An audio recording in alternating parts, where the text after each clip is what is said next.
creamy Tuscan salmon, like a fancy restaurant meal, but done at home in about 20 minutes. It's an absolute delicious recipe, and I think you're going to love it. As you can see, I'm pan frying this salmon. I'm going to do it for about 6 minutes on each side until it's cooked all the way through. But on reflection, I think it's probably better done in the air fryer. So next time I'm going to cook it, I'm just going to air fry the salmon for about 10 to 12 minutes. It just saves me turning it over and checking it. And it's also going to cut down the calories a little bit because I'm not going to need the oil. So it's up to you. You can pan fry it, but I think air frying's probably best. Anyway, once that's cooked, you just want to set it aside, and then in a frying pan, the same one or a new one, fry your garlic for about 30 seconds, add in your sun-dried tomatoes and give them about 30 seconds more before adding in your baby spinach, and we're just going to keep turning that over until it wilts and reduces down. Spinach is such a great vegetable. It's really nutrient dense and it just wilts away to pretty much nothing. So even the fussy eaters usually won't be able to complain too much about it. Then we're going to add in our milk, reduced fat crème fraîche, paprika, not the smoked kind,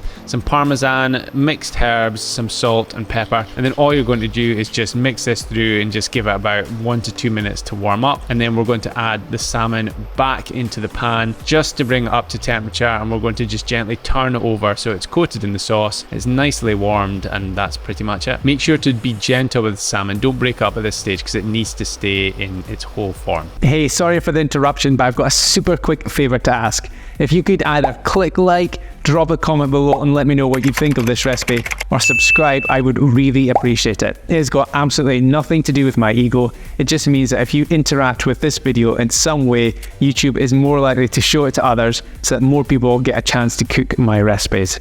Thanks in advance. Now back to the recipe. There we go. Thanks for watching. As always, if you want the full recipe, you can get it in my recipes app. There's a link to download it in the description below.